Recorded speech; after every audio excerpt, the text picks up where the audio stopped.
자, 11번 주큐브는 2025년 9월 1일 업무용 승용차를 2천만 원에 취득하였다. 내용 연수는 8년이며 정해법으로 상각을 진행하려고 한다. 해당 내역을 고정자산 등록 후 주큐브에 2025년 한 해 동안 발생한 차량 운반구 자산의 단기 감가상각비를 조회하면 얼마인가? 자, 당사의 상각비 프로그램 계산에 따르며 자산 코드는 2080005 자산명은 캐스표로 입력을 한다라고 되어 있네요. 자, 그래서 우리가 할 일은 제 첫 번째 고정자산 등록을 하고요. 자, 두 번째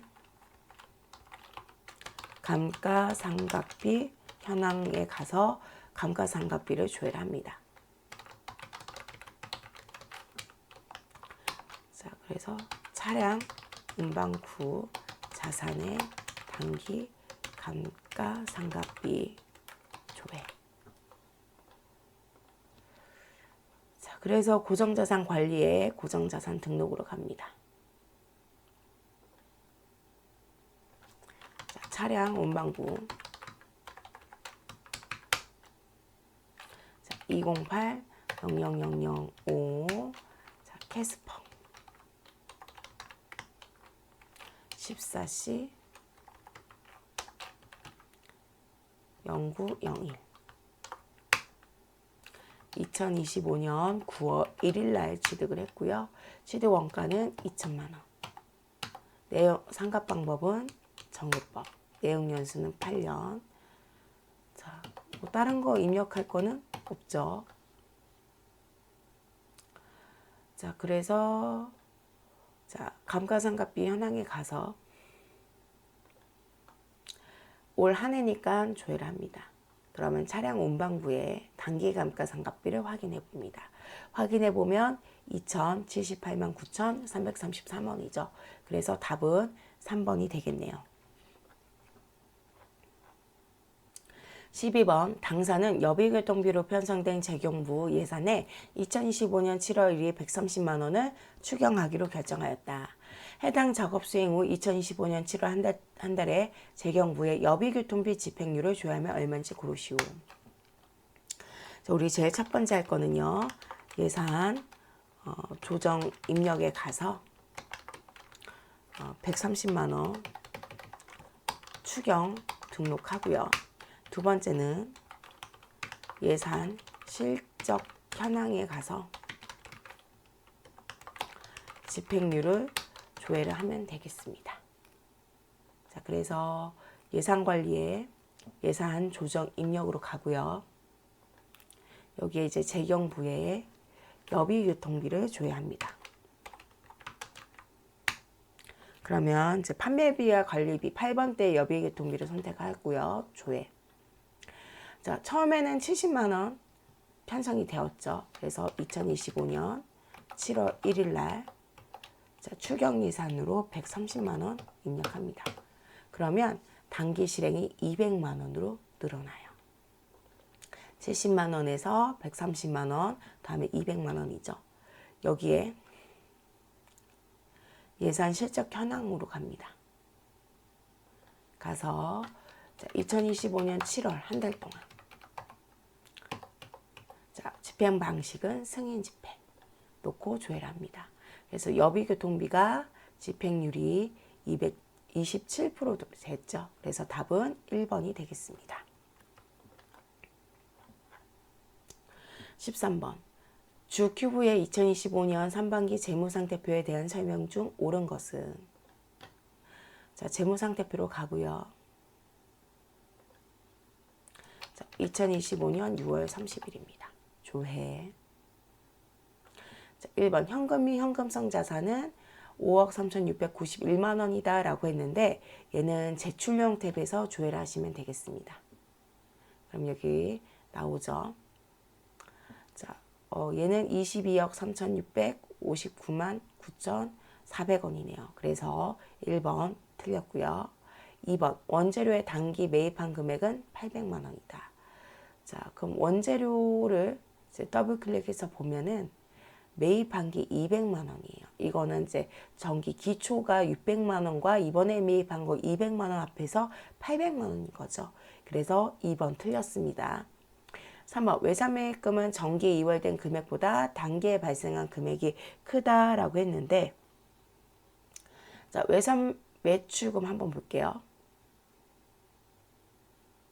관리용으로 가서 외상매출금. 자, 정기 2월은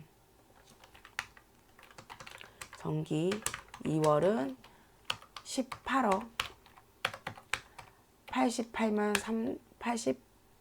8,300원이죠. 자, 근데 단기 발생 금액은 맨 아래에 보면 누계에서 빼면 되겠죠. 그렇죠? 자, 그러면 단기 발생은 자, 32억 2,351만 8,300원에서 자, 정기 2월 금액을 빼면 되겠죠.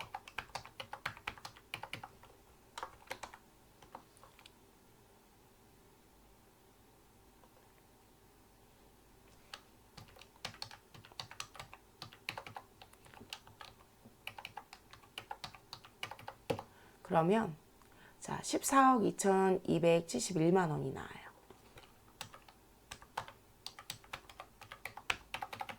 자, 그러면 비교해 봤을 때 정기 2월 금액과 이번에 이제 발생한 금액을 비교를 해 보니까 어때요? 정기 2월이 더 크죠. 그렇기 때문에 3번도 틀렸습니다. 자, 여기에서는 단기 발생 금액이 크다고 했기 때문에 틀린 거죠.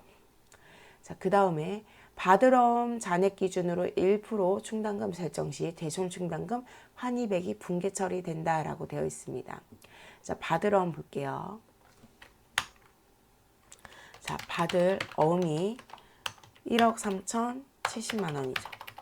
여기에 자, 1%를 곱하고요. 그 다음에 대손 충당금 잔액이 150만 원이죠. 그럼 이것도 한번 계산해 볼게요. 1억 3,070만 원 곱하기 0.01 마이너스 150만 원. 그러면 19만 3천 원이 이제 너무 많이 설정이 된 거예요. 그래서 이것만큼 줄여야겠죠. 그래서 환입이 되겠습니다. 그래서 답은 4번이 되겠네요. 옳은 것은.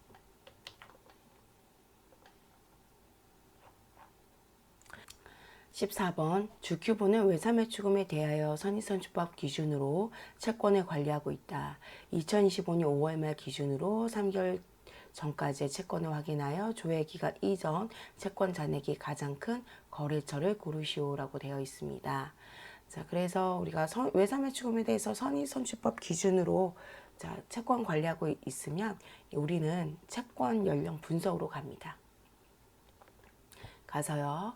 자, 2025년 5월 말 기준이죠. 그 다음에 정기월수는 3개월까지고요. 그 다음에 외상매출금입니다. 그 다음에 이제 선의선출법 기준이기 때문에 환경설정 내에 선의선출법 차감 이거 적용하시고 조회를 하시면 되겠습니다. 그럼 이랬을 때, 자, 우리 조회기간 이전 채권 잔액이 가장 큰 거래처를 고르라고 되어 있죠. 그래서 4억 3,325만 7천 원으로 한동테크가 가장 큰 거래처가 되겠습니다. 답은 3번이네요.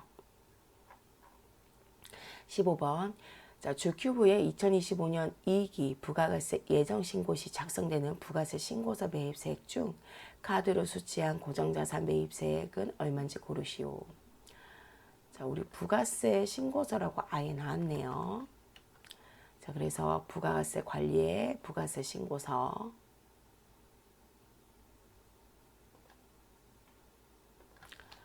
자, 2025년 7월부터 2025년 9월 30일까지 놓고요. 이제 불러오기. 자, 그 다음에 카드로 수취한 거래요. 그래서 14번 금액 더블 클릭하게 되면 자, 여기 보면 신용카드 매출 전표 등 수치명세서 여기 보이시죠? 이 중에서 고정자산 매입 세액은 여기 보입니다. 42번에 세액 보이죠? 50만 원 되겠습니다. 그래서 답은 2번이 되겠네요.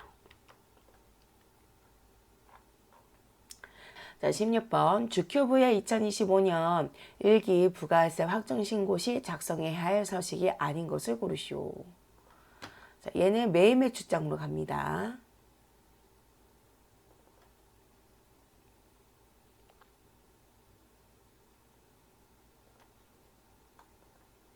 자, 세무 구분별 탭 가시고요. 2025년 4월부터 2025년 6월 30일까지 자, 놓고요.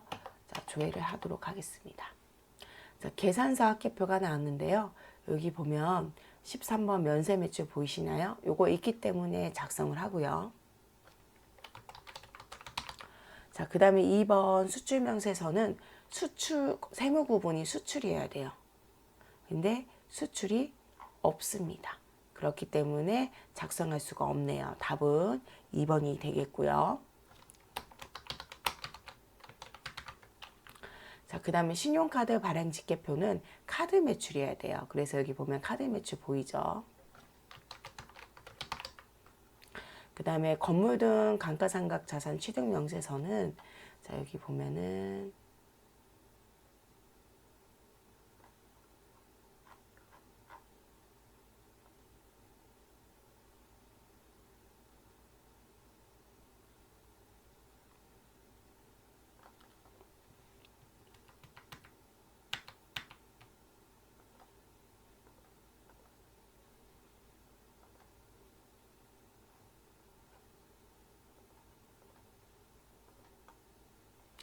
자, 16번 주큐브의 2025년 1기 부가가치세 확정신고 시 작성해야 할 서식이 아닌 것을 고르시오. 자, 얘는 매일 매출장에서 확인하도록 하겠습니다. 자, 그래서 보면 매일 매출장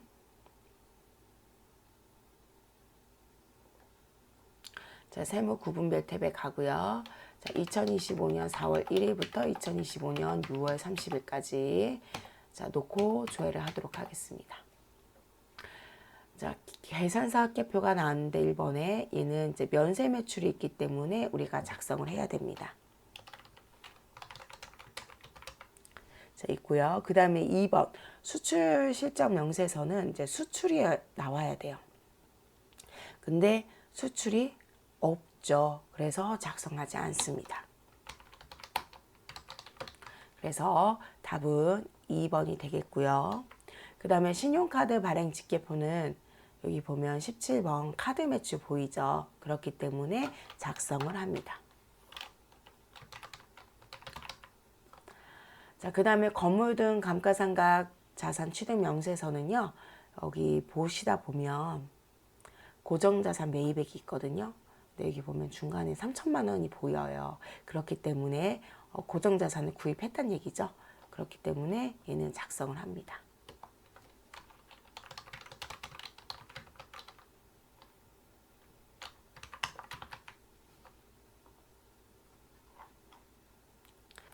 자, 17번 주큐브의 2025년 1기 부가가치세 확정신고 시 세금계산서 합계표를 작성하였다. 다음 중 세금계산서 합계표에 대한 설명으로 옳은 것을 고르시오. 자, 얘는 세금계산서 합계표로 가고요.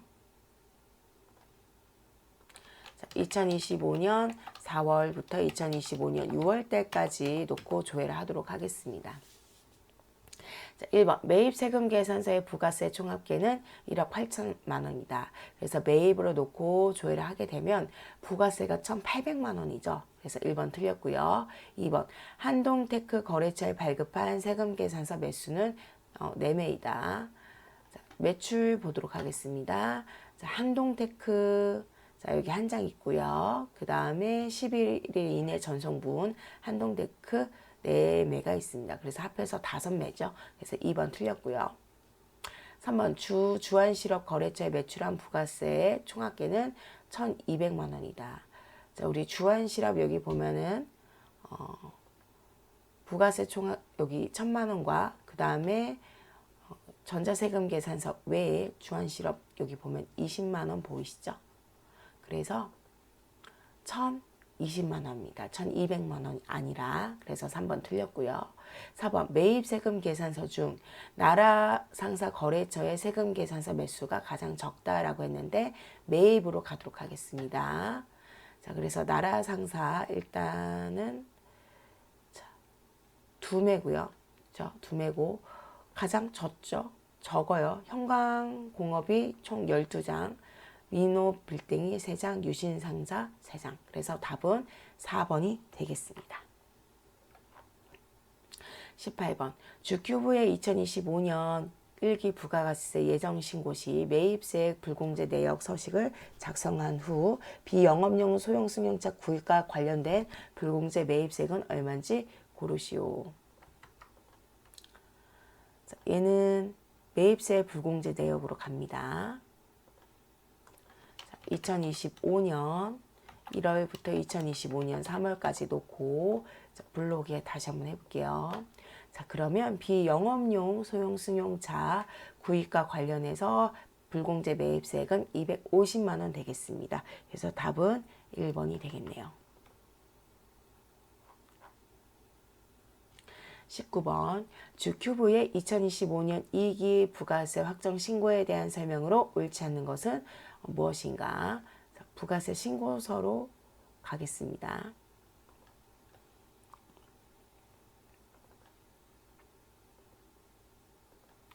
자, 확정 신고니까 2025년 10월 1일부터 2025년 12월 31일까지 놓고 불러오기. 1번 계산서 수치 금액은 존재하지 않는다. 자, 얘는 과세 표준을 클릭하고요. 자, 여기 보면은 86번 금액을 확인하시면 되겠습니다.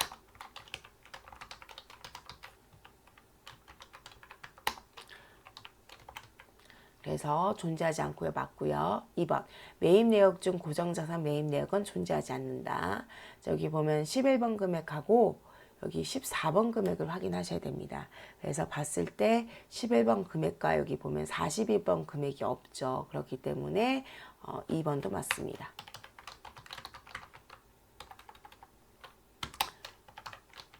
14번 더블 클릭한 다음에 42번. 네. 자, 그 다음에 3번 2기 부가세 확정 신고 시 납부할 세액은 1626만 원이다 라고 했는데 여기 보면 납부세액 맞죠?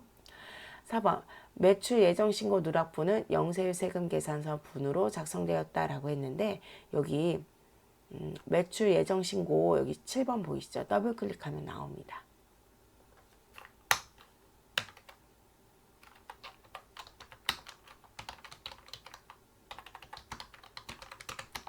그래서 보면은 과세죠. 35번하고 36번이 빠졌네요. 35번이 이제 없기 때문에 작성되었다가 틀렸네요. 그래서 답은 4번이 되겠습니다. 20번 주큐브의 2025년 2기 부가가세 확정 신고 시 매입처별 세금 계산서 합계표에 반영될 세무 구분은 몇 개인지 고르시오. 자, 얘는 매입 매출장으로 갑니다. 가서요. 기간은 2025년 10월 1일부터 2025년 12월 31일까지고요. 출력 구분은 매입으로 놓고 조회를 합니다. 매입처별 세금 계산서 합계표에 반영되는 세무 구분은요. 4가지예요. 뭐가 있냐면 과세 매입, 영세 매입, 그 다음에 수입, 그 다음에 매입 불공이 있습니다. 그럼 볼게요. 과세 매입 있죠. 자, 그 다음에 매입 불공제 여기 보이네요. 그 다음에 수입. 요 3가지가 반영이 되고요. 카드 매입은 없죠. 그래서 답은 3번이 되겠습니다.